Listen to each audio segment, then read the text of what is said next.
Cada elección que hacemos tiene un precio, incluso cuando no lo percibimos. Romanos capítulo 6, versículo 23, revela una verdad inquietante. El salario del pecado es la muerte. Al mismo tiempo, surge una alternativa que desafía completamente esa lógica. La vida eterna, ofrecida gratuitamente por Dios en Cristo Jesús. Este contraste crea una tensión poderosa. Mientras que el pecado promete satisfacción momentánea, cobra un precio que ningún hombre puede pagar solo.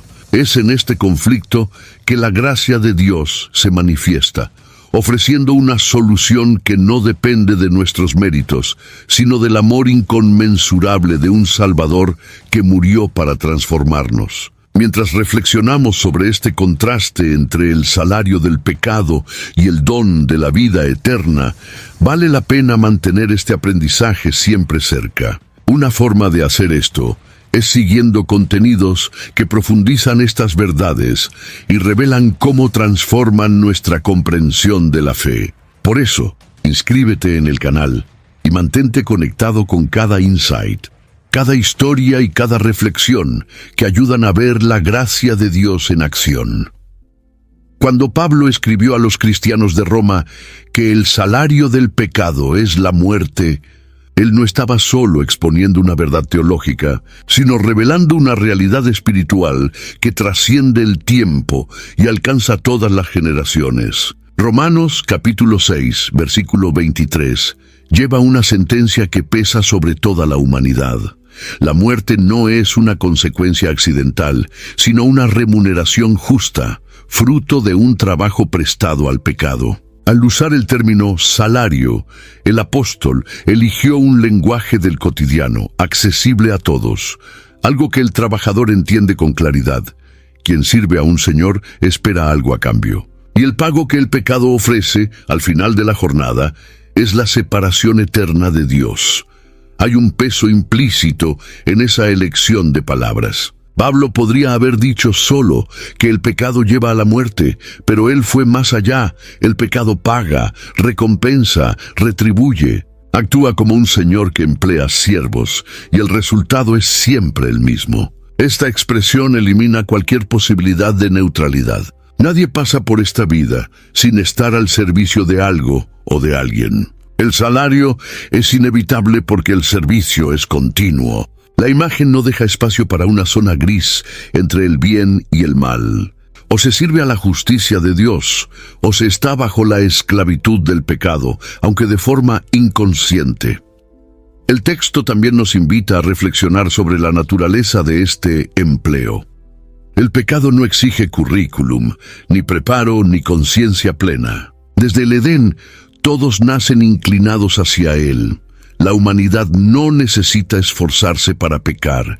Ese es el estado natural del corazón lejos del Creador. Y sin embargo, incluso sin intención, la sentencia sigue siendo válida. La muerte espiritual es una deuda acumulada desde el nacimiento. Es en este punto donde la justicia de Dios se manifiesta con perfección. No hay forma de alegar ignorancia ante la santidad absoluta. Él no cambia sus patrones para acomodar la rebelión del hombre. Sin embargo, la profundidad de este versículo no está solo en la condenación que presenta, sino también en el contraste que prepara. Al exponer el salario del pecado, Pablo prepara el terreno para la segunda parte del versículo, una revelación que rasga la oscuridad con un rayo de esperanza. Pero antes de hablar sobre gracia, es preciso enfrentar en serio la justicia. La vida eterna solo es apreciada por quien reconoce la gravedad del juicio. La luz solo brilla con intensidad para aquellos que han estado en las tinieblas y han sentido el frío de la muerte espiritual. Esta primera mirada sobre el versículo muestra que cada palabra de Pablo lleva peso, intencionalidad y propósito. No usó metáforas suaves para describir el pecado, porque su misión era clara: confrontar, despertar y llevar a la rendición ante un Dios justo. Cuando comprendemos la sentencia oculta en este texto, somos llamados a confrontar nuestras elecciones con sobriedad. Después de todo, ¿qué tipo de trabajo hemos ejecutado y qué salario hemos esperado? La muerte, como pago del pecado, no comenzó en Roma, ni con la pena de Pablo. La raíz de este salario fue plantada mucho antes, en el Edén, cuando Dios advirtió a Adán que el día que de él comas, ciertamente morirás. Génesis capítulo 2, del versículo 1 al 9, presenta la fundación de una alianza entre Dios y el hombre basada en la obediencia. Al desobedecer, Adán introdujo una ruptura de confianza que exigió un ajuste de cuentas. Desde entonces, la humanidad ha vivido bajo la sombra de una deuda que se cobra con la propia vida. La muerte física comenzó a existir, pero aún más grave, allí nació la muerte espiritual, la separación de la comunión plena con el Creador. Es importante entender que Dios no creó la muerte como un castigo arbitrario. Ella es la consecuencia inevitable de alejarse de la fuente de la vida. La justicia divina no actúa como un juez impaciente, sino como un reflejo de la santidad. Cuando el hombre rompe con Dios, rompe con la propia existencia verdadera. Esta ruptura no solo destruye la paz interior, sino que desfigura todo lo que debería ser pleno. El salario del pecado, por lo tanto, es una respuesta al desequilibrio que el pecado introduce en la creación. Desde Génesis, percibimos que el pecado pasó a ser un empleador activo. Seduce, promete autonomía y placer, pero cobra con intereses impagables. Caín fue el primero en sentir el peso de este salario al alejarse aún más de Dios por culpa de la envidia y el asesinato. En cada generación, el pecado continuó ofreciendo sus beneficios, mientras el precio se elevaba. Corrupción, idolatría, injusticia y toda clase de perversidad pasaron a formar parte de la historia humana. Y cuanto más los hombres servían al pecado, más distante se tornaba la posibilidad de reconciliación por méritos propios. A lo largo del Antiguo Testamento, vemos al pueblo de Israel luchando una guerra constante contra este empleador cruel. Incluso cuando se volvían a Dios, la tendencia a regresar al pecado mostraba cuán profundo era el vínculo que la humanidad tenía con él. Y aún los más justos, como David o Moisés, sabían que no podían comprar su salvación. La muerte continuaba siendo el destino común, el salario acordado desde los principios. Este es el retrato de una humanidad que trabaja pero nunca acumula vida, solo muerte. El origen del salario del pecado nos ayuda a comprender la extensión de la gracia. Para entender el regalo de Dios, es preciso reconocer la larga historia de deuda que nos acompaña. La sentencia de muerte no fue algo improvisado, sino consecuencia de una estructura de justicia inmutable. Y es precisamente por eso que el don de la vida eterna, ofrecido a través de Cristo, es tan extraordinario.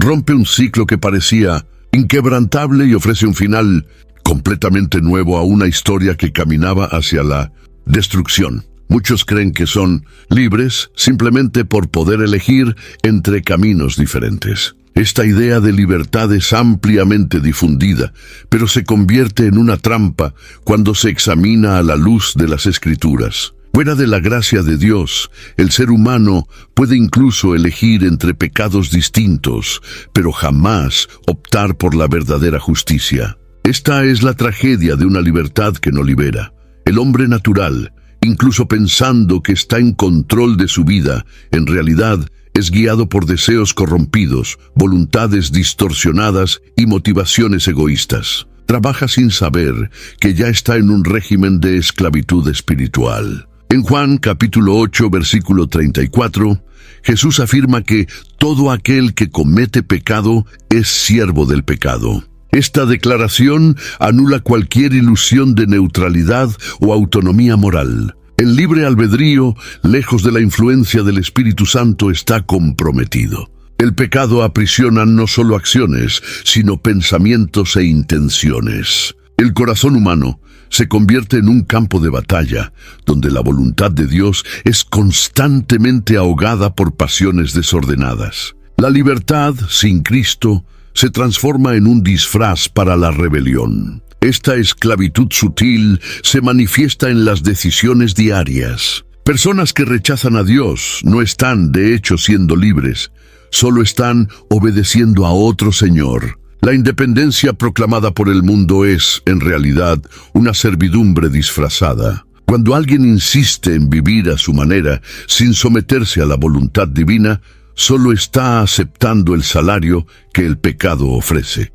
Es un intercambio silencioso, libertad aparente a cambio de una muerte garantizada. El Evangelio, por otro lado, no solo perdona pecados, sino que transforma el centro de la voluntad humana. Cuando alguien se entrega a Cristo, una nueva conciencia es despertada. El Espíritu empieza a actuar, orientando y capacitando al creyente a hacer elecciones que glorifican a Dios. La verdadera libertad no está en la capacidad de elegir cualquier cosa, sino en la posibilidad de elegir el bien, algo imposible sin la ayuda del Altísimo. Esta nueva libertad, fruto de la gracia, no es exención de responsabilidad, sino redención de la voluntad. La ilusión del libre albedrío fuera de la gracia necesita ser deshecha para que la belleza de la vida en Cristo sea plenamente valorada. Mientras el hombre crea que es señor de sí mismo, continuará sirviendo al pecado, esperando un pago que lo llevará a la ruina. Pero cuando él reconoce que su voluntad necesita ser redimida, se abre el camino para una nueva relación con Dios, una en la que la obediencia no es carga, sino privilegio, y donde el salario ya no es la muerte, sino la vida abundante prometida por aquel que no miente. Antes de seguir adelante, queda una pregunta para pensar. Ante la forma en que el pecado se presenta silencioso y seductor, ¿qué elección percibes que ha sido más difícil de resistir en tu vida? Comparte en los comentarios, porque reflexionar juntos ayuda a ver patrones que muchas veces pasan desapercibidos. Pocas cosas son tan devastadoras como un ciclo silencioso que consume el alma sin que ella se dé cuenta. El pecado, desde los días del Edén, opera de forma constante y progresiva. No entra con alarde, sino que se infiltra, conquista y domina. Y una vez establecido, inicia un ciclo donde cada elección errónea alimenta la siguiente, y cada transgresión abre espacio para más una deuda espiritual. Este proceso es tan sutil que muchos no se dan cuenta de que están siendo preparados para recibir un salario. Pero no es un pago deseado, sino una factura mortal. El salario del pecado no viene como sorpresa. Es fruto de un acúmulo constante, como intereses compuestos de un contrato que el hombre firma con el corazón endurecido. El profeta Isaías describe con precisión esta condición al afirmar: vuestras iniquidades hacen separación entre vosotros y vuestro Dios.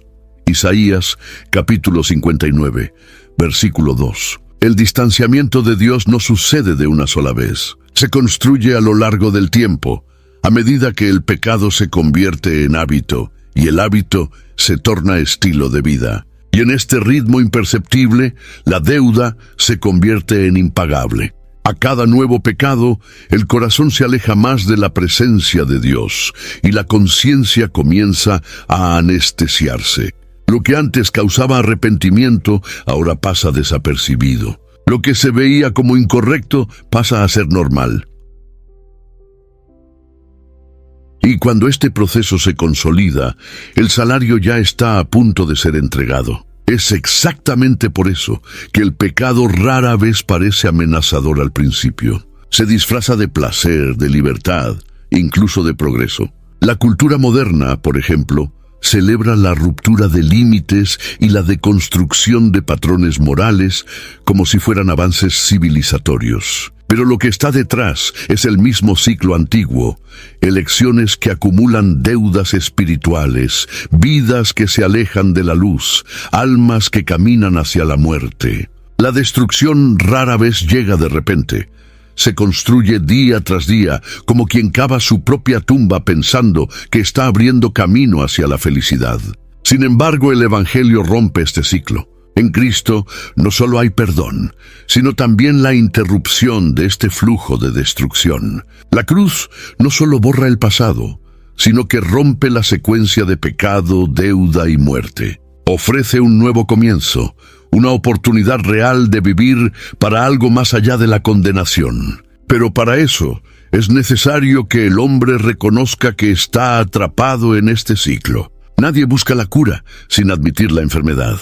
El primer paso para salir de este sistema es admitir que se está dentro de él, y eso exige confrontación con la verdad, algo que muchos evitan. La realidad del salario del pecado es incómoda, pero necesaria. Solo comprende el valor de la gracia quien entiende el peso de la deuda, y solo se alegra con la libertad quien percibe la extensión de la prisión en la que vivía. Cuando el ciclo es expuesto a la luz, la oportunidad de cambio se presenta con urgencia. En este punto muchos deciden si continuarán acumulando muerte o si aceptarán el llamado para vivir. Hay una trampa especialmente peligrosa que impide a muchos reconocer su condición espiritual, la autopercepción de justicia. Desde los tiempos antiguos, el ser humano ha buscado justificarse con base en sus obras, sus valores personales o en comparación con los errores ajenos. Esa sensación de justicia propia anestesia el alma y encubre la realidad de la condenación. Cuando alguien cree que es lo suficientemente bueno, deja de ver la necesidad de un Salvador. Ese es uno de los grandes peligros del orgullo espiritual.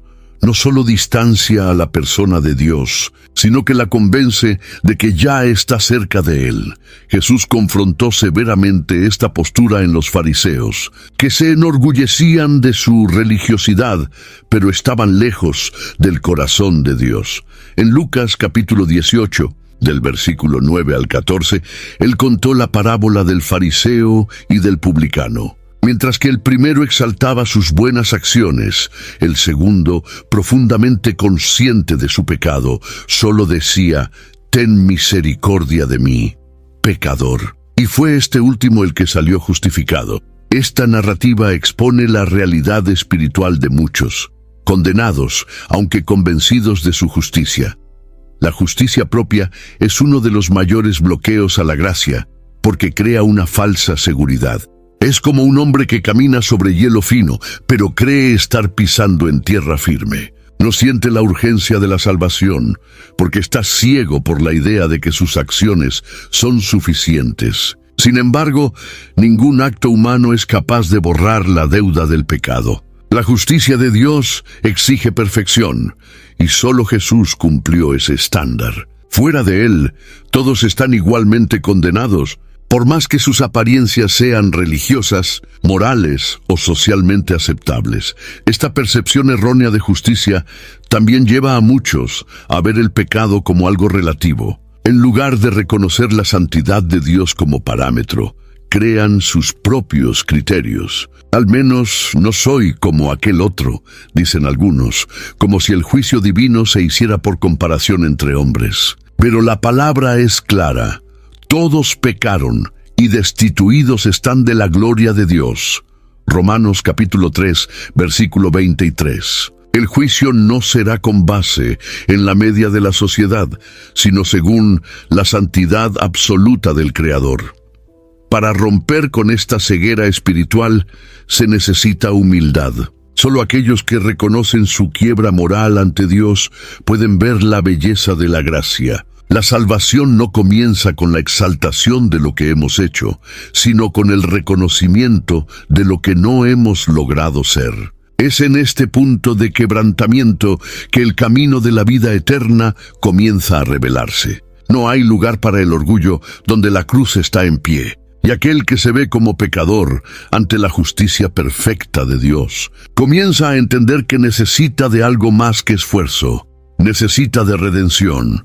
En los tiempos modernos, libertad es una de las palabras más celebradas y también una de las más distorsionadas. La cultura actual predica que ser libre es hacer lo que se quiere, seguir los propios deseos y rechazar cualquier forma de autoridad externa. Pero esta concepción oculta una esclavitud mucho más profunda. Cuando el hombre vive según sus propios impulsos, no está ejerciendo plena libertad, sino cediendo a la tiranía del pecado. El pecado sabe disfrazarse de elección, pero en realidad aprisiona por dentro. La libertad sin Dios no libera, solo cambia de cadena. En el Evangelio de Juan, capítulo 8, versículo 36, Jesús declara: «Si pues el Hijo os libertare, verdaderamente seréis libres». Esta afirmación confronta frontalmente la ilusión del mundo. La verdadera libertad no está en la ausencia de límites, sino en la presencia de Cristo. Cualquier otra forma de autonomía, cuando se vive fuera de la gracia, es solo una cadena dorada. Es posible estar rodeado de opciones, pero prisionero por dentro. Es posible tener voz, elecciones, dinero, poder, y aún así ser cautivo de la propia naturaleza corrompida. La esclavitud del pecado es sofisticada. Se presenta como independencia, pero exige obediencia ciega. El pecado dicta deseos, moldea comportamientos, construye hábitos y luego entrega el pago. Culpa, destrucción, vacío. Es un señor exigente pero seductor. Promete placer inmediato, pero oculta el costo final. Quien vive para agradarse a sí mismo, sin someterse a la voluntad de Dios, está sirviendo a un Señor que nunca estará satisfecho. Y el precio siempre es mayor de lo que se imaginaba pagar. La propuesta del Evangelio no es un intercambio de prisiones, sino el descubrimiento del verdadero sentido de la libertad. En Cristo no somos libres para hacer lo que queremos, sino para hacer lo que antes no podíamos. Vivir en santidad, amar con pureza, obedecer con alegría. El pecado nos impide cumplir nuestro propósito original, pero la gracia nos restaura y nos devuelve el control sobre la voluntad. La libertad cristiana no es libertinaje, es liberación del engaño, de la culpa, de la muerte. Es el poder de decir no al pecado y sí a la vida. La mayor prueba de libertad es la capacidad de elegir la obediencia. Esta es la marca de los verdaderamente libres. No viven más bajo la esclavitud del ego, sino bajo la dirección del Espíritu. Esta libertad, que parece debilidad a los ojos del mundo, es en verdad la mayor señal de fuerza interior. Porque no hay nada más poderoso que ser capaz de decir no a aquello que nos destruía y decir sí a aquel que nos salvó. En un mundo donde tantas injusticias parecen prevalecer, donde criminales escapan ilesos y inocentes son condenados, la idea de un juicio perfecto suena casi como utopía. Pero la Biblia revela que Dios es el juez supremo, cuyas sentencias son irrefutables, puras e infalibles. Él no juzga por apariencia, no es influenciado por argumentos humanos, ni puede ser corrompido por méritos falsos. Él sondea los corazones, pesa las intenciones y aplica la justicia con precisión absoluta. En Hebreos, capítulo 4, versículo 13, leemos que no hay criatura encubierta delante de Él. Antes, todas las cosas están desnudas y patentadas a los ojos de aquel con quien tenemos que tratar. El tribunal divino no necesita de pruebas materiales. La verdad ya está delante de Él. Ese juicio perfecto, sin embargo, nos confronta con un problema inevitable. Todos nosotros somos acusados. Nadie está exento de la acusación de pecado. Ante la santidad de Dios, incluso el más justo de los hombres se encuentra en falta. El estándar divino no es el mejor comportamiento de un ser humano, sino la propia perfección moral del Creador. Y es por eso que el salario del pecado no es solo una figura del habla, sino una consecuencia judicial de un crimen real, la rebelión contra el orden santo de Dios. El juez no puede ignorar la transgresión sin comprometer su propia naturaleza. Muchos se incomodan con la idea de que Dios juzga, como si fuese más cómodo pensar en Él solo como amoroso y bondadoso. Sin embargo, la justicia de Dios no es contraria a su amor. Ella lo complementa. El amor sin justicia sería permisividad. La justicia sin amor sería frialdad. Pero en Dios encontramos ambas en equilibrio perfecto. Él juzga porque ama la verdad. Él castiga el mal porque es enteramente bueno. Y es ese carácter justo el que asegura que el mal jamás triunfará de forma definitiva.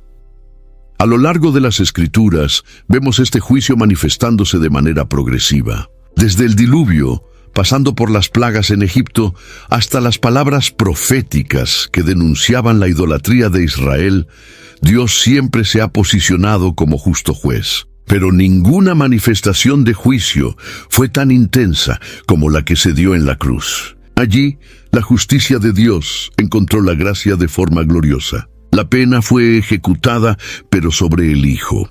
El juez no ignoró la sentencia, él la asumió. Comprender a Dios como juez no debe llevarnos al miedo estéril, sino a la reverencia y a la responsabilidad.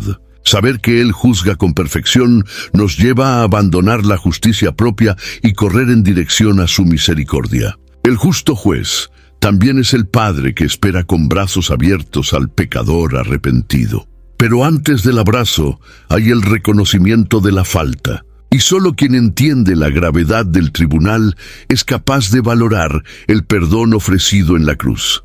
Después de la declaración cortante de que el salario del pecado es la muerte, Pablo hace un giro sorprendente, pero el don gratuito de Dios es la vida eterna en Cristo Jesús, nuestro Señor. Esta transición en Romanos capítulo 6, versículo 23, es una de las más poderosas en toda la Escritura. Divide la oscuridad de la justicia con la luz de la gracia. Después de presentar el veredicto justo, Pablo introduce una invitación inesperada, la posibilidad de un regalo que anula la condenación. No se trata de una negociación o de una concesión por mérito, sino de una dádiva que escapa a cualquier lógica humana. Quien esperaba juicio se encuentra con misericordia. Quien tenía sentencia encuentra esperanza.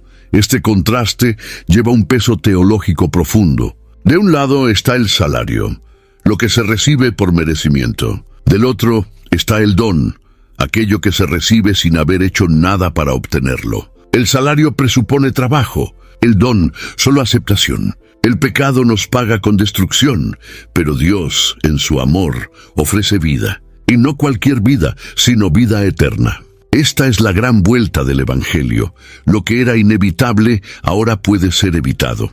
La muerte que era cierta ahora puede ser sustituida por una existencia que jamás termina. Esta promesa de vida eterna, sin embargo, no está suelta en el aire. Tiene una dirección, en Cristo Jesús, nuestro Señor. Este detalle es esencial. La vida eterna no es una realidad genérica, accesible por cualquier camino espiritual. Es un regalo exclusivo, con un único mediador. Como está escrito en Juan capítulo 14, versículo 6, Jesús dijo: «Yo soy el camino, la verdad y la vida. Nadie viene al Padre sino por mí». Esto elimina cualquier posibilidad de relativización religiosa. El regalo de Dios no puede ser recibido sin que antes haya un encuentro verdadero con Cristo. El uso de la palabra «nuestro Señor» al final del versículo también es intencional. No basta con ver a Jesús como Salvador, es necesario reconocerlo como Señor. El don de la vida eterna no es un pase libre para vivir como si nada hubiera cambiado. Por el contrario, es un llamado a la sumisión, a una nueva vida marcada por obediencia, fe y santificación. El regalo es gratuito, pero la transformación que opera exige una nueva postura ante la vida.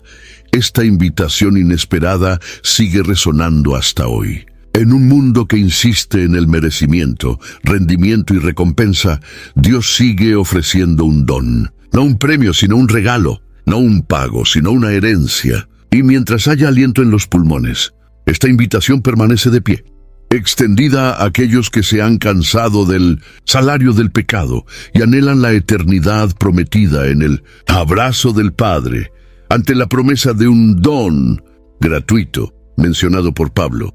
Surge una pregunta inevitable: ¿qué exactamente es este regalo? ¿Y por qué se ofrece gratuitamente sin exigir nada a cambio? La respuesta nos lleva al corazón del Evangelio. El don es la vida eterna. no solo como duración infinita, sino como calidad de vida en comunión plena con Dios. No se trata solo de vivir para siempre, sino de vivir con Él, en santidad, paz y alegría inmutables. Es el retorno al plan original de la creación, donde el hombre disfrutaba de la presencia de Dios sin barreras. En Apocalipsis, capítulo 21, versículo 4, esta realidad se describe como un lugar donde no habrá más muerte, ni llanto, ni clamor, ni dolor. El motivo por el cual este don es gratuito está directamente ligado a la incapacidad humana de conquistarlo. Nadie, por más dedicado, moral o religioso que sea, podría alcanzar la vida eterna por mérito. La deuda es impagable, la cuenta es demasiado alta. El precio de la salvación fue la sangre del propio Hijo de Dios, algo que ningún ser humano podría ofrecer. Por eso el don es gratuito para nosotros, pero no fue barato para Él.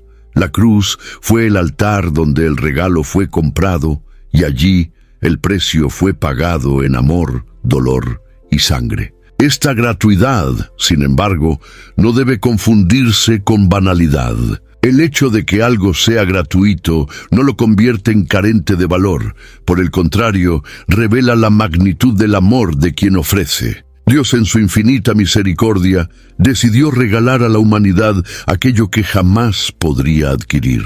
Y esto no fue por causa de quienes somos, sino por causa de quien Él es. Como está escrito en Efesios capítulo 2, versículo 8, por gracia sois salvos mediante la fe. Y esto no viene de vosotros, es don de Dios. No hay espacio para orgullo, para vanagloria o comparación. La salvación es pura gracia. La conciencia de que este don no puede ser comprado cambia completamente la forma en que nos relacionamos con Dios. En lugar de servir por miedo u obligación, comenzamos a vivir en gratitud. La obediencia deja de ser una carga y se transforma en una respuesta de amor. Saber que hemos sido salvos por un regalo nos libera de la presión del rendimiento espiritual y nos conduce a una relación basada en la confianza y no en el miedo constante de castigo. Este regalo sigue siendo ofrecido a todos, sin distinción. No importa el tamaño de la culpa, la acumulación de pecados o el pasado tenebroso, la gracia es mayor. Pero, como todo regalo, necesita ser recibido. Y la única manera de recibirlo es renunciando a la justicia propia, reconociendo la propia quiebra espiritual y rindiéndose a Cristo. El don es gratuito, pero transforma completamente a quien lo acepta. Y esta transformación es la mayor prueba de que ha sido recibido de verdad. Ante la grandeza del don de Dios, la vida eterna, la Biblia no nos deja dudas sobre quién es el canal exclusivo de este regalo. Es en Cristo Jesús, nuestro Señor, como Pablo afirma en Romanos, capítulo 6, versículo 23. No hay múltiples vías de acceso a la eternidad. No existen atajos espirituales ni alternativas humanas. La vida eterna no es un concepto abstracto ni una recompensa generalizada. Es una persona, y esa persona es Cristo. Él nos señala el camino. Él es el propio camino, como dijo en Juan capítulo 14, versículo 6. Yo soy el camino y la verdad y la vida. Esta exclusividad no es arrogancia, sino revelación. El Hijo de Dios es el único que vivió sin pecado, el único que satisfizo plenamente la justicia divina y el único que venció la muerte. Todo lo que Adán perdió por desobediencia, Jesús restauró por obediencia perfecta. Él es el segundo Adán, como Pablo describe en 1 Corintios capítulo 15, versículo 45. En Él, la humanidad tiene un nuevo comienzo. Sin Cristo no hay redención. Ninguna filosofía, religión o esfuerzo personal puede reemplazar el sacrificio del Cordero de Dios. Esta verdad debe ser proclamada con claridad, especialmente en tiempos de pluralismo espiritual, donde se predica que todos los caminos llevan a Dios. La Biblia no corrobora este pensar. La vida eterna es un regalo ofrecido por Dios. pero entregado únicamente a través de su Hijo. Él es el puente entre el cielo y la tierra, entre la justicia y la misericordia, entre el hombre caído y el Dios santo. El intento de alcanzar la eternidad sin pasar por Cristo es inútil, por más sincero que sea. La sinceridad no sustituye a la verdad, y la verdad se personificó en Jesús. Al comprender que Él es el canal exclusivo de la vida eterna, nuestra fe se vuelve más precisa, más firme y más centrada. No estamos construyendo esperanza sobre una idea, sino sobre una relación con una persona viva. El Cristo que venció la muerte no es solo un personaje histórico. Él es el Señor resucitado, que intercede por nosotros ante el Padre, que habita en nosotros por el Espíritu y que volverá a buscar a los suyos. La vida eterna, por lo tanto, comienza ahora, en el momento en que reconocemos a Cristo como Salvador y Señor. La centralidad de Jesús no es negociable. Es el cimiento del Evangelio, el corazón del mensaje cristiano, el ancla de la esperanza. Rechazarlo es rechazar la única fuente de salvación. Y aceptarlo es más que una decisión religiosa, es la entrada a una nueva vida, con nuevos propósitos, nuevas prioridades y una eternidad garantizada en su presencia. La vida eterna no es un destino, es una persona, y esa persona es Cristo. El salario del pecado es la muerte, una sentencia que pesaba sobre toda la humanidad. Pero fue en la cruz que este salario fue pagado, no por quien lo merecía, sino por aquel que jamás pecó. Jesús Cristo, el Cordero Inmaculado, tomó sobre sí la penalidad que era nuestra. La muerte que nos era debida fue transferida a Él. Isaías en el capítulo 53, versículo 5, profetizó: Él fue atravesado por nuestras transgresiones y molido por nuestras iniquidades. El castigo que nos trae la paz estaba sobre Él, y por sus llagas fuimos sanados. La cruz, por tanto, no fue un accidente, ni solo un símbolo, fue un pago real. Esta sustitución es el centro de la doctrina de la expiación. La justicia de Dios exigía castigo por el pecado, y Cristo, en amor, decidió recibirlo. En ese momento, la justicia y la gracia se encontraron. Dios no ignoró el pecado. Él lo condenó en su Hijo. Por eso, la salvación no es gratuita en el sentido de que no costó nada, sino porque fue pagada por otro. Es un regalo, pero con un precio altísimo. Y ese precio fue la sangre del Hijo de Dios. La muerte de Él no fue simbólica, fue literal, sangrienta, dolorosa. Fue la ejecución de la sentencia que estaba escrita contra nosotros. Al morir, Jesús deshizo el poder del pecado sobre nosotros. Él rompió las cadenas de la muerte y nos liberó de la condenación. Como está escrito en 2 de Corintios, capítulo 5, versículo 21, aquel que no conoció pecado, lo hizo pecado por nosotros, para que en él fuésemos hechos justicia de Dios. Esto significa que, por medio de él, no solo escapamos del castigo, sino que recibimos una nueva identidad. Ahora somos vistos como justos ante el Padre. El juicio fue ejecutado, la deuda fue saldada y la sentencia fue anulada. Esta obra redentora tiene implicaciones prácticas y profundas. No es solo un concepto teológico, sino una realidad que redefine quiénes somos. Cuando comprendemos que Cristo murió en nuestro lugar, somos confrontados con la gravedad del pecado y con la grandeza del amor. No hay espacio para indiferencia. La cruz exige respuesta. Ella llama a la gratitud, a la entrega, a la transformación. Quien reconoce el sacrificio de Jesús no vive más como si la vida le perteneciera. Comienza a vivir para aquel que murió y resucitó por él. El pago de nuestro salario fue hecho con sangre. La sentencia fue ejecutada, pero sobre los hombros del justo.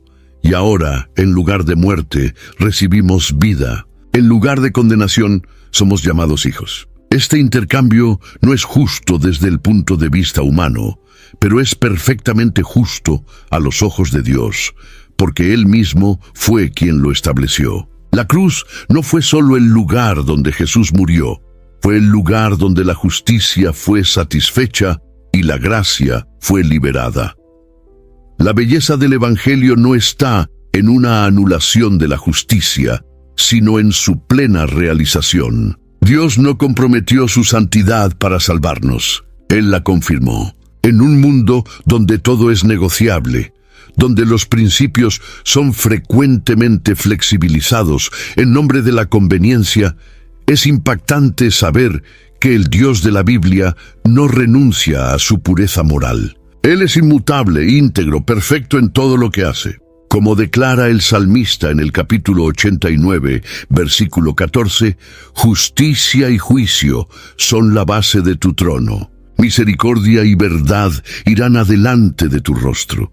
Dios no barre bajo la alfombra los pecados de la humanidad. Él los confronta, Él los juzga, pero también los redime.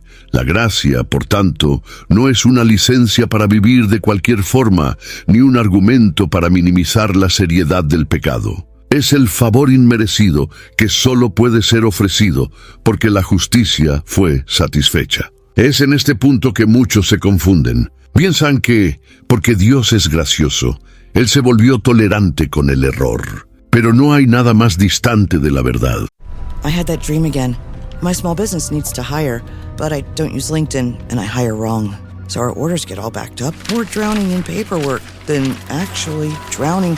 Carol is fighting off sharks with a stapler, and pirates are pillaging the office copier, and then I wake up. Don't let hiring nightmares ruin your dreams. LinkedIn Jobs' new AI assistant goes beyond the resume, using unique insights to deliver a smarter shortlist. Post your job for free at linkedin.com/quality. Start hiring today with LinkedIn. La cruz no es un símbolo de condescendencia, sino de seriedad. Ella muestra que el pecado es tan grave que exigió la muerte del propio Hijo de Dios. Eso debería despertarnos hacia la santidad, no hacia la apatía. Dios permanece santo, incluso cuando perdona. Su carácter no se altera. La salvación en Cristo es el resultado de un plan perfecto donde cada atributo divino encuentra su expresión plena. La justicia en el castigo del pecado, la gracia en la oferta de perdón, el amor en el sacrificio del Hijo, la fidelidad en el cumplimiento de las promesas. No hay contradicción entre estos elementos. Se armonizan en la cruz. Cualquier evangelio que exalte la gracia, pero ignore la justicia, está incompleto y debilitado. Es por eso que el verdadero arrepentimiento es tan esencial. No se trata solo de reconocer que hemos cometido errores, sino de ver el error a la luz de la santidad de Dios. Quien entiende la gravedad del pecado no intenta justificarlo, sino que desea abandonarlo. La gracia no acomoda el pecado, ella capacita para superarlo. La nueva vida en Cristo no está marcada por la permisividad, sino por el deseo de agradar al Dios que, siendo justo, eligió perdonarnos por medio de su Hijo. Dios no negocia su santidad, y eso es una buena noticia, porque si Él fuera flexible con el mal, no podríamos confiar en su bondad. La inmutabilidad de Dios es nuestra seguridad. Saber que Él es justo y gracioso al mismo tiempo nos lleva al temor reverente y a la esperanza segura. En lugar de intentar suavizar el carácter de Dios, somos llamados a rendirnos a Él y a vivir en respuesta a su justicia que salva sin dejar de ser justa. La gracia de Dios, aunque ofrecida libremente, exige una respuesta. La salvación no es impuesta, es un regalo que necesita ser aceptado. El hombre, al ser confrontado con la realidad del pecado y la oferta de la vida eterna en Cristo, es llamado a decidir. Esa decisión no se limita a una declaración verbal o a un gesto emocional momentáneo. Implica un arrepentimiento profundo, una fe sincera y una entrega real de la vida al señorío de Jesús. En Hechos capítulo 2, versículo 37, después de escuchar la predicación de Pedro, los oyentes, compungidos en su corazón, preguntaron: ¿qué haremos, varones hermanos? Esta pregunta sigue resonando en el alma de todos los que son alcanzados por la verdad. El arrepentimiento es el primer paso de esa respuesta. No se trata solo de sentir culpa, sino de reconocer el pecado como una ofensa contra Dios y decidir abandonarlo. Es un cambio de mente que resulta en una nueva dirección de vida. El arrepentimiento genuino abre espacio para la fe, la confianza de que Cristo es suficiente para salvar, restaurar y guiar la vida. Y esa fe no es solo intelectual. Se manifiesta en actitudes, elecciones y compromisos. Creer es vivir de acuerdo con esa creencia, incluso cuando el mundo va en la dirección opuesta. Otro elemento esencial de la respuesta humana es la confesión. En Romanos capítulo 10, versículo 9, Pablo afirma: si con tu boca confesares al Señor Jesús y en tu corazón creyere que Dios lo resucitó de entre los muertos, serás salvo. Esta confesión es pública, no por formalidad, sino como expresión de una transformación interna que ya no puede ser escondida. Quien ha sido alcanzado por la gracia no se avergüenza del Salvador. Por el contrario, desea hacerlo conocido. La boca pasa a hablar de lo que el corazón está lleno, y la vida se alinea con el Evangelio. La respuesta también incluye obediencia. No se obedece para ser salvo, sino porque se ha sido salvado. La nueva vida en Cristo exige un nuevo estándar de conducta. La palabra se convierte en brújula y el Espíritu en guía. La obediencia no es forzada, sino que nace del amor. Como afirmó Jesús en Juan capítulo 14, versículo 15, si me amáis, guardad mis mandamientos. Amar a Cristo es desear agradarle, y eso se expresa en una vida de renuncia al pecado y compromiso con la verdad. La oferta de la vida eterna es el mayor regalo ya ofrecido a la humanidad, pero como todo regalo, necesita ser recibido. Dios no fuerza su salvación sobre nadie. Él llama, convence, atrae, pero la respuesta tiene que venir del corazón humillado.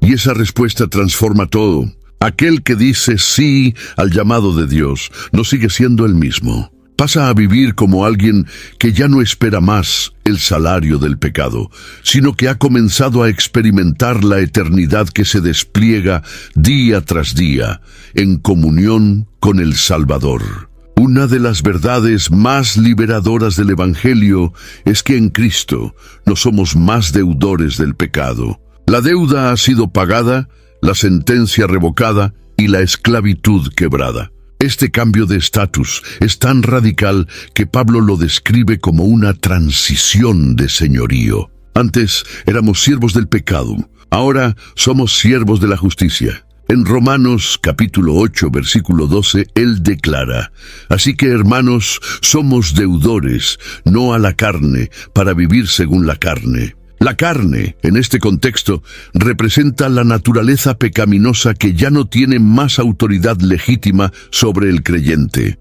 Esta liberación no es solo un cambio de etiqueta, sino de naturaleza. Aquellos que estaban muertos en sus delitos y pecados han sido vivificados con Cristo. El pecado, que antes dominaba la voluntad, ahora ha sido despojado de su poder absoluto. La nueva vida en Cristo trae consigo una nueva identidad.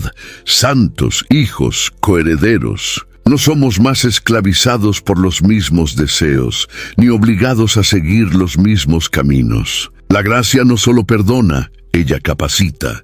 El Espíritu Santo habita en el creyente y lo guía en una vida de victoria progresiva sobre el pecado. Esta realidad, sin embargo, exige vigilancia y conciencia espiritual. Aunque el dominio del pecado ha sido quebrantado, la influencia aún persiste. El cristiano necesita recordar diariamente que ya no debe nada al viejo Señor. Cuando el pecado intenta cobrar su mensualidad, el creyente responde con la verdad de la cruz: mi deuda ha sido saldada. No hay más espacio para la culpa paralizante ni para las recaídas justificadas. Hay sí espacio para la confesión, restauración y crecimiento. La caminata cristiana es de progreso continuo, no de perfección instantánea. La conciencia de que no somos más deudores cambia completamente la manera en que enfrentamos las tentaciones. Ya no luchamos como esclavos tratando de agradar a un Señor airado,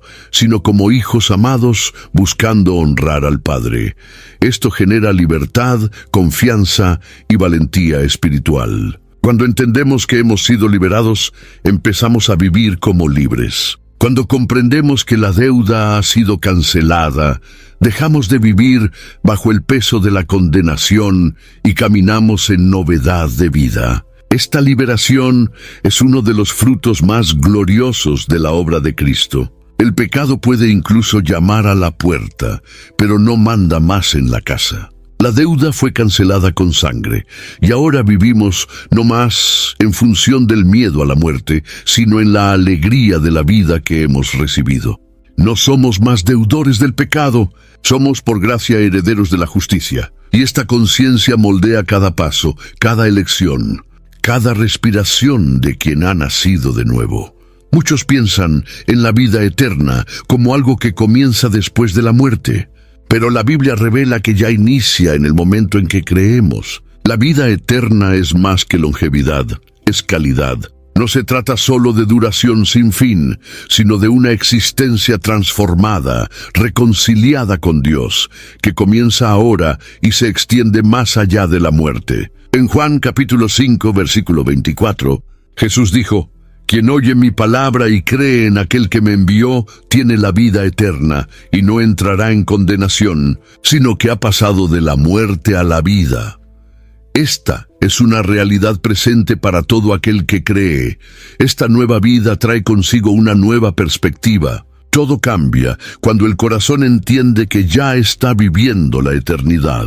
Las prioridades se ajustan, los deseos se realinean, y la esperanza echa raíces profundas. La vida eterna comienza a moldear el presente. No vivimos más con miedo del fin, sino con expectativa del cumplimiento total de la promesa. La comunión con Dios, que antes era interrumpida por el pecado, ahora es restaurada y cultivada diariamente. La eternidad invade el hoy, y el cielo comienza a ser experimentado en el corazón del creyente. Sin embargo, también hay un aspecto futuro y glorioso de la vida eterna. Aún no hemos visto todo lo que Dios ha preparado. Aún no hemos sido plenamente transformados. La vida que ahora poseemos es el inicio de algo mucho mayor. En 1 Juan capítulo 3, versículo 2, está escrito: «Sabemos que cuando Él se manifieste, seremos semejantes a Él, porque así como es, lo veremos». Hay un día venidero en que todo será consumado, donde el pecado será erradicado por completo y la muerte finalmente vencida para siempre. Esa esperanza futura no nos aleja del presente, nos fortalece. Saber que hay un destino glorioso reservado nos sostiene en las pruebas, en las pérdidas y en las luchas de la vida. La eternidad da sentido a la peregrinación terrenal. Cada lágrima, cada renuncia, cada batalla adquiere significado a la luz de lo que está por venir. No caminamos hacia lo desconocido. Caminamos hacia la plenitud de la vida, ya iniciada aquí, pero aún por revelarse completamente. Vivir la vida eterna hoy es vivir con el corazón firmemente anclado en lo que es eterno. Es andar con Dios en medio del caos. Es tener paz en medio de la guerra. Es creer que lo mejor aún está por venir, incluso cuando todo parece estar en contra. La vida eterna no es solo un premio futuro, es un milagro presente, y quien ya ha comenzado a experimentarla no quiere volver a la vieja vida, porque ahora vive para siempre. Cuando una persona entrega su vida a Cristo, no solo recibe perdón, sino que también cambia de señorío. Antes, incluso sin darse cuenta, era esclava del pecado. Ahora ha pasado a pertenecer a un nuevo Señor. No más el pecado, sino el Señor Jesús. Este cambio es más que simbólico, redefine la forma en que se lleva la vida. En Romanos capítulo 6, versículo 18, Pablo afirma: «Y liberados del pecado, fuisteis hechos siervos de la justicia». Esta conciencia de pertenencia es esencial para vivir la vida cristiana de manera auténtica y transformadora. Tener un nuevo Señor significa vivir bajo una nueva autoridad. Antes, nuestras decisiones eran guiadas por los impulsos de la carne, por el orgullo, por el ego. Ahora cada elección debe pasar por el filtro de la voluntad de Dios. Esto no es esclavitud en el sentido peyorativo, sino una libertad protegida por la verdad. Cristo no nos subyuga para explotar, sino para restaurar. Él gobierna con amor, disciplina con gracia y conduce con mansedumbre. Servirle es el único tipo de sujeción que paradójicamente libera. Esta nueva conciencia también cambia la forma en que vemos la obediencia. Deja de ser una obligación pesada y pasa a ser una respuesta natural al amor que recibimos. Quien reconoce a Jesús como Señor no pregunta ¿qué estoy obligado a hacer?, sino ¿cómo puedo agradar a aquel que me salvó? En Lucas capítulo 6, versículo 46, Jesús cuestiona: ¿por qué me llamáis Señor, Señor, y no hacéis lo que yo os mando? La verdadera confesión de señorío se manifiesta en la práctica, no solo en el discurso. Con Cristo como Señor, el pecado ya no tiene la última palabra. Las tentaciones vienen, pero hay ahora una nueva voz que nos orienta, corrige y fortalece. El Espíritu Santo comienza a operar en nosotros, moldeando nuestro carácter al de Cristo. La conciencia de la presencia continua de nuestro Señor nos lleva a la vigilancia, a la dependencia y a la gratitud. No somos más dueños de nosotros mismos. Hemos sido comprados a un alto precio, como declara 1 Corintios capítulo 6, versículo 20. Y vivir con esa conciencia es vivir en reverencia, celo y santidad.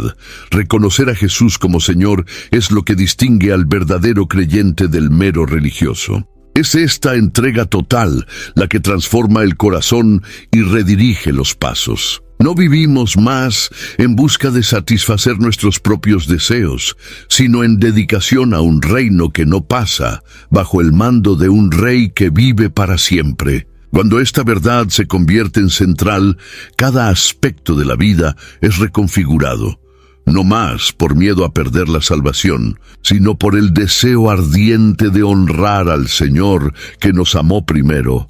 La salvación en Cristo no solo nos libra de la muerte eterna, sino que también nos inserta en un proceso continuo de santificación. Este proceso es el reflejo inevitable de la nueva vida. Cuando un árbol es transformado, sus frutos cambian. Y así también es con el cristiano. Una nueva raíz produce nuevos frutos. Pablo explica esto en Romanos capítulo 6, versículo 22. Pero ahora, liberados del pecado y hechos siervos de Dios, tenéis vuestro fruto para santificación y por fin la vida eterna. La santificación, por lo tanto, no es opcional, es la evidencia de la salvación genuina. Este fruto para la santificación no es un esfuerzo humano aislado, sino una obra conjunta entre el Espíritu Santo y el creyente. El Espíritu actúa moldeando, convenciendo, enseñando, mientras el creyente responde con obediencia, renuncia y búsqueda constante por la presencia de Dios. La santificación es diaria. No ocurre de manera instantánea, sino progresiva. Es una caminata en la que poco a poco dejamos atrás los rasgos del viejo hombre y asumimos con más claridad la imagen del nuevo. Este proceso también revela el poder restaurador del Evangelio. Dios no solo nos perdona, Él nos transforma. Aquello que antes era natural en nosotros, mentir, odiar, codiciar, pasa a causar incomodidad. El corazón regenerado siente pesar por el pecado y desea agradar a Dios. En Gálatas capítulo 5, versículo 22, Pablo lista los frutos del Espíritu: amor, alegría, paz, longanimidad, benignidad, bondad, fidelidad, mansedumbre y dominio propio. Estos frutos no son producidos por imposición, sino como resultado de la presencia del Espíritu en una vida rendida. La santificación también nos prepara para la eternidad. Cada día vivido en obediencia es un paso hacia el carácter de Cristo. La gloria futura comienza a ser anticipada en la transformación presente. La vida cristiana no es estática. Ella crece, madura, florece. Y este crecimiento no es para vanagloria personal, sino para glorificar el nombre de Dios y testificar al mundo la eficacia de la salvación. Una fe sin frutos es como un árbol sin vida. Tiene forma, pero no tiene esencia. El resultado final de esta nueva vida, como Pablo afirma, es la vida eterna. No una simple continuidad de existencia, sino la culminación de un proceso iniciado por la gracia. Cada transformación diaria es un recordatorio de que algo eterno está siendo construido dentro de nosotros. Y esta certeza nos fortalece en las luchas, nos anima en las caídas y nos impulsa a continuar. Porque al final, el fruto de la santificación no es solo una obligación, es un privilegio reservado a aquellos que han sido llamados de las tinieblas a la maravillosa luz de Cristo. El viaje espiritual del ser humano puede ser resumido en una transición radical, de siervo del pecado a hijo de Dios, de condenado a muerte a heredero de la vida eterna. Este es el punto culminante del mensaje de Romanos capítulo 6, versículo 23. Antes había salario, fruto del trabajo para el pecado cuyo pago era la muerte. Ahora hay herencia, regalo del Padre, fruto de la filiación en Cristo. Este cambio no es solo de posición, sino de destino. Es el paso de la esclavitud a la libertad, de la deuda a la abundancia, del juicio a la gloria. Una herencia, a diferencia de un salario, no se conquista por esfuerzo, se recibe por derecho de filiación. Y es eso lo que el Evangelio hace. Transforma pecadores en hijos. En Romanos capítulo 8, versículo 17, Pablo declara: si somos hijos, somos también herederos, herederos de Dios y coherederos con Cristo. La herencia no es un premio, es un resultado. Se da a quien pertenece a la familia, a quien ha sido adoptado por el Padre a través de la fe en el Hijo. Esta verdad nos confiere identidad, dignidad y propósito. El cambio de destino también implica cambio de mentalidad. Quien vive esperando el salario del pecado camina con miedo, angustia y vacío. Quien vive por la esperanza de la herencia camina con propósito, confianza y alegría. La certeza de lo que nos espera cambia la forma en que enfrentamos el presente. Los sufrimientos de la vida no son negados, sino puestos en perspectiva. Como Pablo escribió en Romanos capítulo 8, versículo 18, estoy por cierto que las aflicciones de este tiempo presente no son para comparar con la gloria que en nosotros ha de ser revelada. Además, esta herencia es incorruptible. Todo lo que conquistamos en este mundo es pasajero, frágil e inestable. Pero la herencia prometida por Dios es eterna, guardada en los cielos, intocable por el tiempo o la maldad. En 1 Pedro capítulo 1, versículo 4, se describe como incorruptible, incontaminable y que no se puede marchitar. Ningún ladrón puede robarla, ninguna crisis puede disminuirla, ningún error humano puede anularla. Está asegurada por la fidelidad de un Dios que no miente. Pasar del salario a la herencia es el resumen de la redención. Es la historia de quien fue encontrado en la cuneta del pecado y entronizado a la mesa del Rey. Es el destino de todo aquel que cree. Cambiar el pago de la muerte por la promesa de la vida. La cruz fue el portal. La fe es la clave. La vida eterna es la herencia. Y ya ha comenzado creciendo dentro de nosotros hasta el día en que veremos con nuestros propios ojos aquel que nos compró, no para ser solo siervos, sino hijos amados y herederos eternos del reino de Dios. Historias como esta nos recuerdan el valor de cada elección y la profundidad de la gracia de Dios. Comparte tus reflexiones en los comentarios. Cuenta a alguien que necesita escuchar este mensaje y fortalece esta comunidad de fe. Y para seguir recibiendo enseñanzas que transforman el corazón, inscríbete en el canal y sigue cada paso de este camino de luz y esperanza. Comunidad de fe. Y para seguir recibiendo enseñanzas que transforman el corazón, inscríbete en el canal y sigue cada paso de este camino de luz y esperanza.